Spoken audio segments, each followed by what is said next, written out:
राकेश, बिहार के एक इलाके में एक नाम आज भी गूंजता है, छोटे सरकार।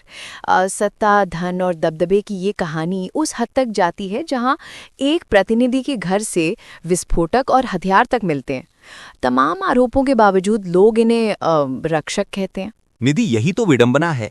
ऐसे लोगों को राजनीतिक दल बार बार अपनाते हैं। ये दिखाता है कि कैसे बाहुबल और पैसा आज भी लोकतंत्र की जड़ों को खोखला कर रहे हैं। राकेश, अब शुरुआत आप ही कीजिए, बिल्कुल शुरुआत से और आसान शब्दों में, ताकि हर दर्शक इस पूरी कहानी को सही मायने में समझ सके। हाँ बिल्कुल, हम दोनों मिलकर बताएंगे कि कैसे छोटे सरकार का नाम एक इंसान से आगे बढ़कर ताकत, डर और सत्ता के प्रतीक में बदल गया। एक ऐसी कहानी जहां सेवा और शक्ति की सीमा धुंधली पड़ जाती है। सुनिए शुरुआत से।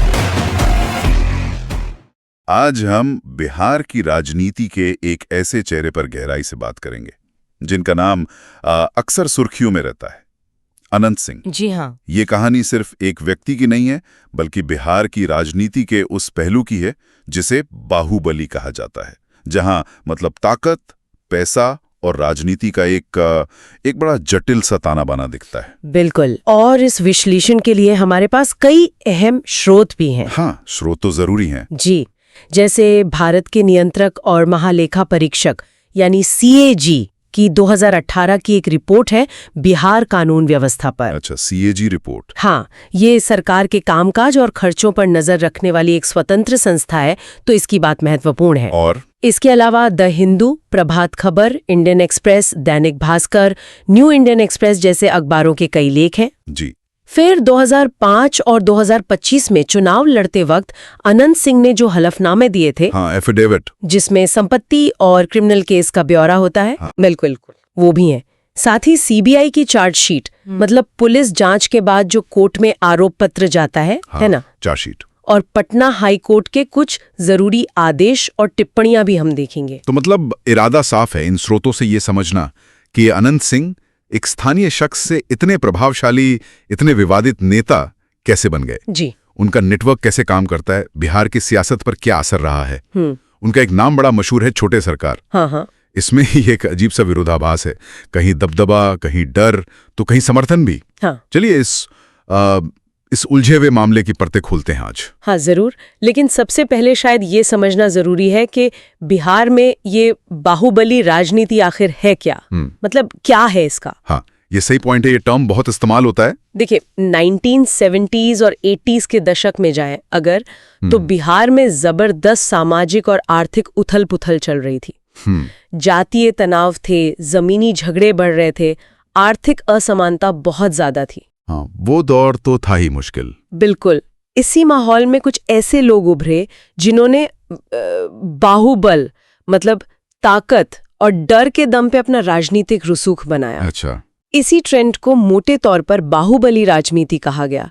ये वो लोग थे जिनका प्रभाव सिर्फ सरकारी सत्ता पर नहीं, बल्कि एक तरह की अनौपचारिक ताकत पर भी टिका था। और अनंत सिंह वो इसी परिभाषा में फिट बैठते हैं। हाँ, और आज भी मतलब सक्रिय हैं। हाँ, उनकी कहानी इस पैटर्न से काफी मिलती जुलती है, ऐसा कहा जा सकता है। और उनकी सक्रियता का ताज़ा उदाहरण अभी 2025 में ही उन्होंने मोकामा विधानसभा सीट से अपना नामांकन दाखिल किया है। अच्छा, 2025 में भी? जी, ये दिखाता है कि इतने सालों के कानूनी विवादों और आरोपों के बावजूद उनका राजनीतिक वजूद और शायद कहें कि दबदबा वो अभी भी कायम है। तो फिर कहानी शुरू से देखते हैं, ये सफर कैसे शुरू हुआ उनका, छोटे सरकार बनने का सफर। उनकी पृष्ठभूमि क्या थी? अनंत सिंह का जन्म हुआ 1968 में पटना जिले में मोकामा के पास एक इलाका है बारहा। बारहा? हाँ, वहीं के हैं वो। कहा जाता है कि शुरू से ही उनका झुकाव स्थानीय स्तर पर, मतलब अपनी धाक जमाने की तरफ था। फिर 1990 के दशक के मध्य में, मतलब करीब 1995 के आसपास, वो उस समय की सत्ताधारी पार्टी राष्ट्रीय जनता दल यानी RJD, लालू प्रसाद यादव की पार्टी, जी, उनके और लालू प्रसाद यादव के संपर्क में आए। शुरुआत में वो एक स्थानीय बाहुबली समर्थक के तौर पर ही जाने जाते थे। और फिर फॉर्मल पॉलिटिक्स में एंट्री कब हुई, विधायक कब बने? वो हुआ 2005 में।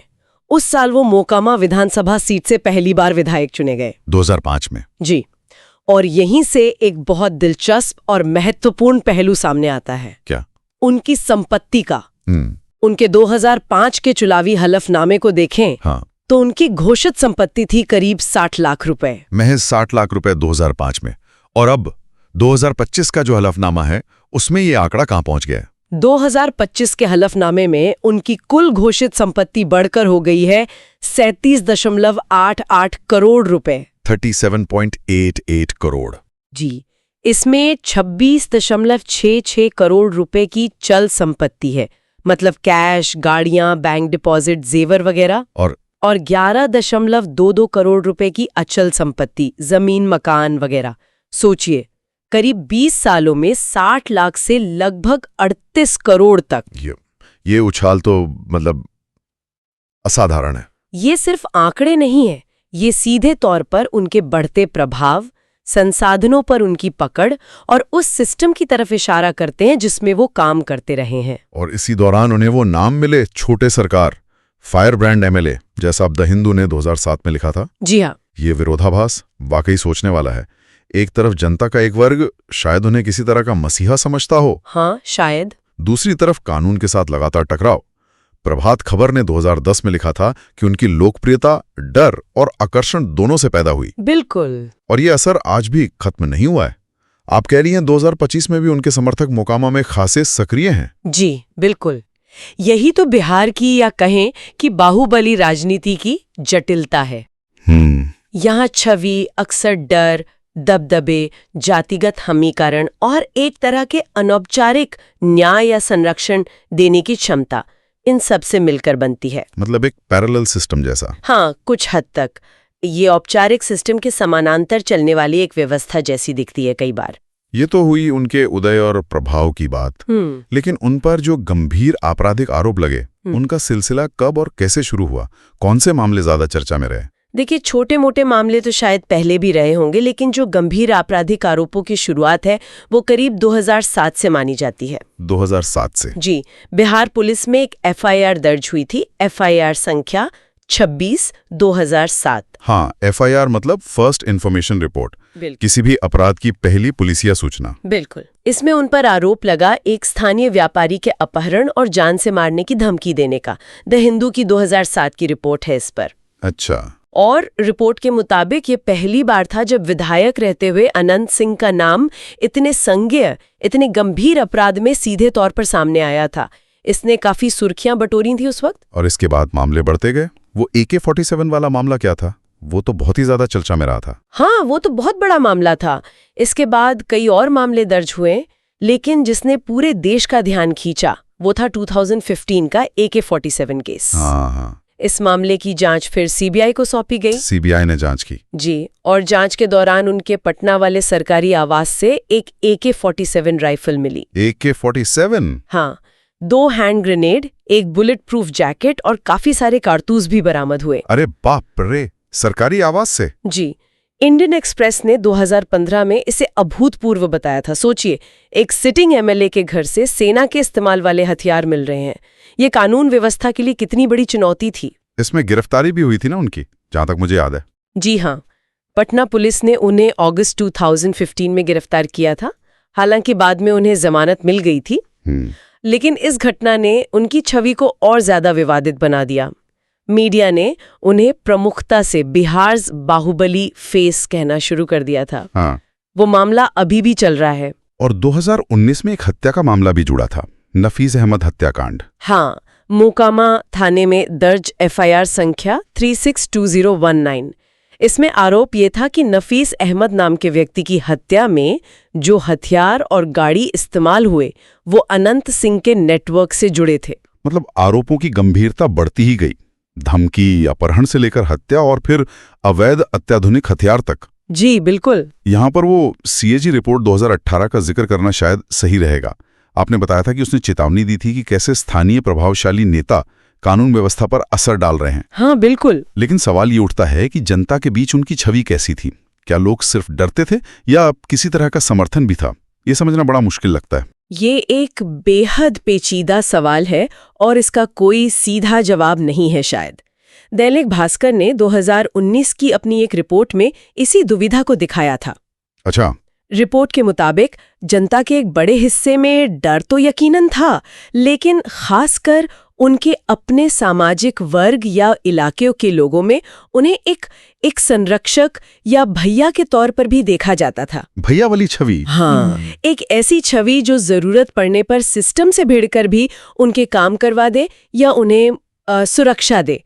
चुनाव नतीजों में शायद इसी डर और समर्थन के मिले जुले असर की झलक दिखती है। तो आज की तारीख में क्या स्थिति है 2025 में कानूनी तौर पर, इतने सालों बाद? जैसा कि उनके 2025 के चुनावी हलफनामे में ही बताया गया है, उन पर अब भी करीब 28 आपराधिक मामले लंबित हैं। 28 मामले? जी। इनमें हत्या का प्रयास, अपहरण, दंगा भड़काना, सरकारी काम में बाधा डालना, अवैध हथियार रखना और भ्रष्टाचार निवारण अधिनियम मतलब प्रिवेंशन ऑफ करप्शन एक्ट के तहत भी मामले शामिल हैं। ये तो काफी लंबी लिस्ट है। हाँ, हालांकि ये भी बताना जरूरी है कि 2024 में पटना उच्च न्यायालय ने उन्हें एक पुराने अवैध हथियार रखने के मामले में सबूतों के अभाव में बरी कर दिया था। अच्छा, एक मामले में बरी भी हुए? जी, लेकिन कई अन्य गंभीर मामलों में जांच और कानूनी प्रक्रिया अभी भी जारी है। ये दिखाता है कि कानूनी प्रक्रिया लंबी और जटिल है, लेकिन साथ ही ये भी कि उनका राजनीतिक और कथित तौर पर आपराधिक रसूख भी काफी मजबूत रहा है, जो इन सब से जूझता रहा। जाहिर है, इतना लंबा और मजबूत प्रभाव बनाए रखने के लिए एक ठोस आर्थिक आधार चाहिए होता है। जी, एक भरोसेमंद नेटवर्क की जरूरत पड़ती है। बिल्कुल। ये नेटवर्क कैसे काम करता था, पैसा कहां से आता था, इस सब के लिए ये समझना भी जरूरी है। हाँ, ये उनके ऑपरेशन का एक बहुत महत्वपूर्ण हिस्सा है। CAG की 2018 की रिपोर्ट और इंडियन एक्सप्रेस का 2015 का विश्लेषण वो इस तरफ इशारा करते हैं। कहा जाता है कि उनके वित्तीय नेटवर्क के मुख्य स्रोतों में सरकारी ठेके शामिल थे। सरकारी ठेके किस तरह के? खासकर सड़क निर्माण, बिजली सप्लाई और बिहार में जो बहुत चलता है बालू खनन। अच्छा, बालू खनन, इन क्षेत्रों के ठेके। अच्छा, बालू खनन भी? जी। इसके अलावा बड़े पैमाने पर कृषि भूमि और जमीनों के पट्टों से होने वाली आय, इसमें अक्सर काले धन के इस्तेमाल के आरोप भी लगते रहे। और साथ ही स्थानीय स्तर पर मिलने वाले दान और जो विधायक विकास निधि होती है, MLA फंड। हाँ, MLA लैड फंड। जी, उसमें हेर फेर के भी आरोप लगते रहे। तो क्या ये पैसा सीधे उनके पास आता था या इसका कोई सिस्टम था, कोई तरीका? प्रक्रिया काफी परतदार बताई जाती है, मतलब मल्टी लेयर्ड।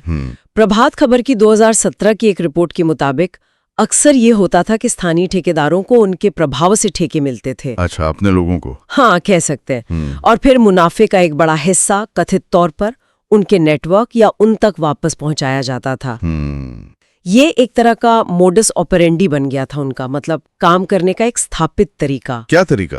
पहला, सरकारी परियोजनाओं या ठेकों पर नियंत्रण हासिल करना। दूसरा, अपने वफादार ठेकेदारों या बिचौलियों के जरिए फंड्स जमा करना। ठीक है। और तीसरा, फिर इसी पैसे और राजनीतिक दबदबे का इस्तेमाल करके अपने नेटवर्क को और मजबूत करना और अपने समर्थकों को पालना पोसना, उनकी मदद करना। और शायद यही वजह है कि उनके संपत्ति में वो आश्चर्यजनक उछाल देखने को मिला। हाँ, लगता तो यही है। 2005 में 60 लाख से 2025 में लगभग 38 करोड़ रुपए तक। ये तो सीधे तौर पर उसी काम करने के तरीके का नतीजा लगता है जिसकी आपने बात की। बिल्कुल। संपत्ति में ये कई गुना वृद्धि उनके बढ़ते प्रभाव और इस पूरे वित्तीय नेटवर्क की सफलता की कहानी कहती है एक तरह से। अगर हम 2025 के हलफनामे में घोषित संपत्ति का और ब्यौरा देखें, तो उनके पास 15.61 लाख रुपए नकद बताए गए हैं, करीब 15 लाख रुपए की सोने की ज्वेलरी और 3.23 करोड़ रुपए की कीमत वाली 3 महंगी लग्जरी SUV गाड़ियां भी बताई गई हैं। 3 लग्जरी SUV। जी, ये आंकड़े उनके लाइफस्टाइल और आर्थिक ताकत को दर्शाते हैं। ये वित्तीय तस्वीर और भी दिलचस्प हो जाती है जब हम देखते हैं कि ये सिर्फ उन तक सीमित नहीं है।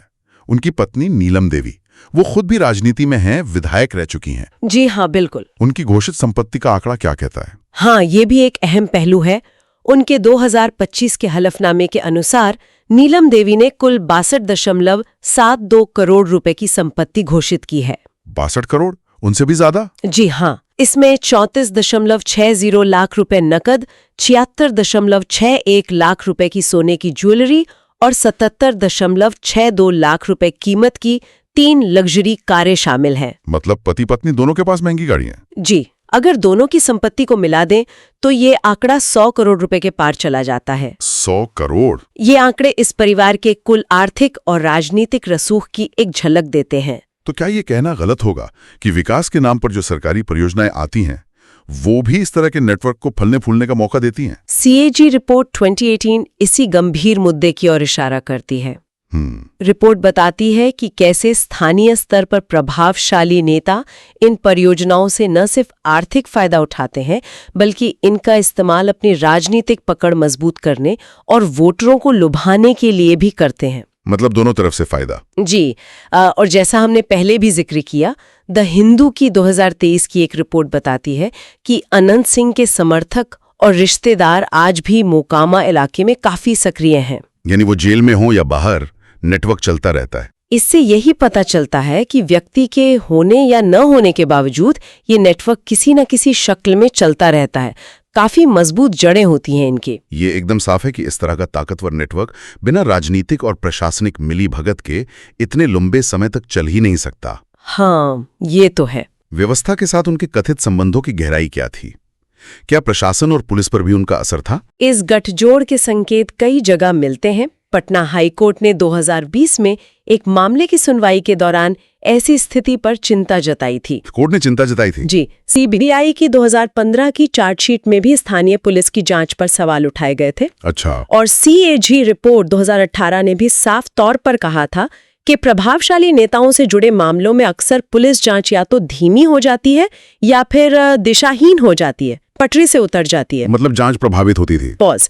जी, ये सीधे तौर पर स्थानीय पुलिस और प्रशासन पर उनके कथित प्रभाव की ओर इशारा करता है। और राजनीतिक दलों के साथ उनके रिश्ते कैसे रहे? क्या वो हमेशा किसी एक पार्टी के साथ रहे या जरूरत के हिसाब से बदलते रहे पाला? उनका राजनीतिक सफर काफी लचीला या कहें कि अवसरवादी रहा है। अवसरवादी? हाँ, शुरुआत RJD से की, फिर नीतीश कुमार की JDU के साथ गए, फिर निर्दलीय भी चुनाव लड़े और जीते। मतलब पार्टी बदली कई बार? जी, पॉज। एक ताजा और दिलचस्प उदाहरण उनकी पत्नी नीलम देवी का है। हाँ। वो 2020 के उपचुनाव में RJD के टिकट पर मोकामा से विधायक बनी। RJD से? ठीक। लेकिन बाद में जब बिहार में सत्ता बदली और NDA की सरकार बनी तो उन्होंने पाला बदलकर NDA सरकार का समर्थन कर दिया। अच्छा, RJD से जीतकर NDA का समर्थन। जी। न्यू इंडियन एक्सप्रेस ने 2025 में इसे एक सोची समझी रणनीतिक चाल बताया था। किस लिए? मकसद शायद यही सुनिश्चित करना था कि सत्ता किसी की भी हो, नेटवर्क पर आंच ना आए और सत्ता के गलियारों तक पहुंच बनी रहे। तो इस राजनीतिक लचीलेपन ने, इस तरह पाला बदलने की क्षमता ने उनके नेटवर्क को बनाए रखने में और शायद मजबूत करने में मदद की होगी। लगता तो यही है, क्योंकि इसमें फिर स्थानीय ठेकेदार, विधायक और शायद कुछ अधिकारी भी शामिल हो जाते होंगे। एक पूरा इकोसिस्टम बन जाता होगा। न्यू इंडियन एक्सप्रेस की 2025 की रिपोर्ट इसी जटिल गठजोड़ की तरफ इशारा करती है, जहां राजनीतिक वफादारी से ज्यादा जरूरी होता है अपने हितों को साधना। और शायद यही वजह है कि कई मामलों में स्थानीय पुलिस या प्रशासन की जांच पर भरोसा न करते हुए CBI जैसी केंद्रीय एजेंसी को आना पड़ा, या फिर सीधे न्यायालयों को हस्तक्षेप करना पड़ा या मामलों की निगरानी करनी पड़ी। हाँ, ये जरूरत पड़ जाती है ऐसे मामलों में। जी, ये दिखाता है कि जब स्थानीय स्तर पर व्यवस्था इस तरह के प्रभाव के आगे लाचार दिखने लगती है तो उच्च स्तरीय जांच और न्यायिक हस्तक्षेप कितना जरूरी हो जाता है। इन तमाम कानूनी मामलों, CBI जांचों, राजनीतिक उठापटक का आखिर नतीजा क्या रहा है? इतने सालों में क्या कुछ बदला और बिहार की राजनीति और समाज पर इसका दूर तक जाने वाला असर क्या पड़ा है? न्यायिक स्थिति की बात करें तो जैसा हमने पहले कहा, 2025 तक उन पर 28 आपराधिक मामले चल रहे हैं। 28 मामले अभी भी? जी, 2024 में एक मामले में बरी जरूर हुए, लेकिन हत्या, अपहरण, अवैध हथियार रखने जैसे कई गंभीर मामलों में जांच और अदालती कार्रवाई अभी भी जारी है। यानी कानूनी तौर पर अंतिम फैसला आना अभी बाकी है कई मामलों में। और समाज और राजनीति पर इसका क्या असर देखते हैं आप, लॉन्ग टर्म इफेक्ट? दूरगामी असर काफी चिंताजनक है।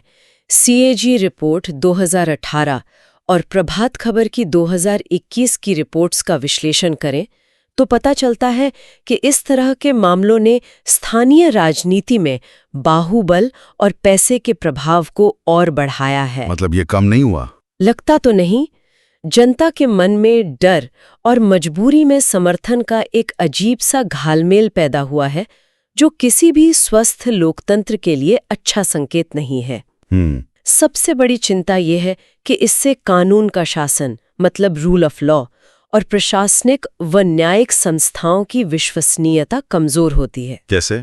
जब लोगों को लगने लगे कि न्याय या सुरक्षा के लिए औपचारिक सिस्टम की बजाय किसी बाहुबली के पास जाना ज्यादा फायदेमंद है या ज्यादा असरदार है, तो ये पूरी व्यवस्था पर सवाल खड़े करता है, भरोसा कम होता है। सही कहा। तो इस पूरे मामले से अनंत सिंह के इस लंबे और विवादित सफर से क्या सबक सीखे जा सकते हैं? आम लोगों के लिए, व्यवस्था के लिए, राजनीति के लिए क्या टेकअवेज हैं? यहाँ कई गहरे और महत्वपूर्ण सबक छिपे हैं मुझे लगता है। पहला और सबसे जरूरी सबक है, राजनीति और अपराध के बीच की जो रेखा है वो धुंधली नहीं होनी चाहिए, उसे सख्ती से बनाए रखने की जरूरत है। लेकिन ये करेगा कौन? इसके लिए मजबूत राजनीतिक इच्छा शक्ति चाहिए जो किसी भी दबाव में ना झुके। ये नेताओं को ही करना होगा। और दूसरा, हमारे कानूनी और प्रशासनिक ढांचे को मतलब पुलिस, कोर्ट, प्रशासन को इतना सक्षम और स्वतंत्र बनाना होगा कि वो किसी भी बाहुबली या प्रभावशाली व्यक्ति के दबाव का सामना कर सके, निष्पक्ष जांच और कार्रवाई सुनिश्चित कर सकें। तीसरा क्या हो सकता है? तीसरा, जनता की जागरूकता और अपने लोकतांत्रिक अधिकारों का बिना डरे सही इस्तेमाल करना, ये बेहद जरूरी है। हाँ। वोट का सही इस्तेमाल। जी। जब तक लोग वोट देते वक्त सिर्फ जाति, डर या छोटे मोटे तात्कालिक लाभ देखेंगे, तब तक ऐसे नेताओं का पनपना मुश्किल नहीं होगा। और चौथा, भ्रष्टाचार और बाहुबल जैसी समस्याओं से लड़ने के लिए लगातार कानूनी, सामाजिक और मीडिया की निगरानी आवश्यक है। लगातार नजर रखनी होगी। जी। पटना हाईकोर्ट ने भी 2020 में ऐसे मामलों में निरंतर निगरानी पर जोर दिया था।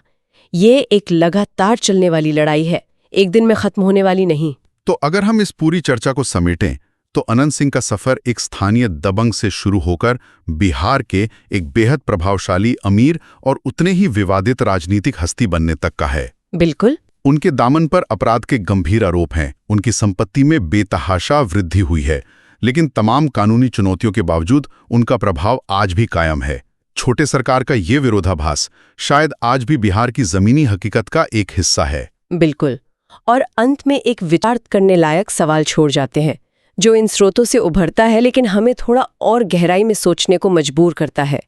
दशकों से चल रही कानूनी चुनौतियों, जांच एजेंसियों की पड़ताल और मीडिया की नज़रों में रहने के बावजूद अनंत सिंह जैसे नेटवर्क और शख्सियतें कैसे अपनी प्रासंगिकता बनाए रखती हैं? हाँ, ये बड़ा सवाल है। ये मोकामा जैसे क्षेत्रों में हमारी औपचारिक संस्थाओं जैसे पुलिस, प्रशासन, न्यायपालिका की तुलना में अनौपचारिक शक्ति संरचनाओं मतलब इनफॉर्मल पावर स्ट्रक्चर्स के लचीलेपन और शायद उनकी ज्यादा प्रभावशीलता के बारे में क्या बताता है? वो कौन से गहरे सामाजिक आर्थिक कारण है जो ऐसी शख्सियतों को पीढ़ी दर पीढ़ी अपना असर बनाए रखने में मदद करते हैं, भले ही कानून की नज़र में वो अपराधी ही क्यों ना हो? ये सवाल हमें सिर्फ एक व्यक्ति या घटना से आगे बढ़कर उस पूरी व्यवस्था और समाज को समझने की चुनौती देता है जिसमें ऐसी कहानियां पनपती हैं। तो मेरे बिहारवासी भाइयों और बहनों, इस कहानी में हमने हर तथ्य को जांच और प्रमाण के साथ आपके सामने रखा है ताकि आपको सही जानकारी मिले और आप सही व्यक्ति का चुनाव कर सकें। याद रखिए, आपकी एक सोच आने वाली पीढ़ियों की दिशा और दशा तय करता है। अगर इस कहानी ने आपको सोचने पर मजबूर किया तो इसे दूसरों तक जरूर पहुंचाइए। और हाँ, वीडियो को लाइक करें, शेयर करें, चैनल को सब्सक्राइब करना मत भूलें। आपका हर क्लिक आपकी जागरूकता की ताकत है। कमेंट में बताइए कि अगली बार हम किस अपराध या सच्चाई को सबसे सटीक रूप में आपके सामने लाए। मिलते हैं अगली कहानी में जहां सच फिर से सामने होगा। धन्यवाद।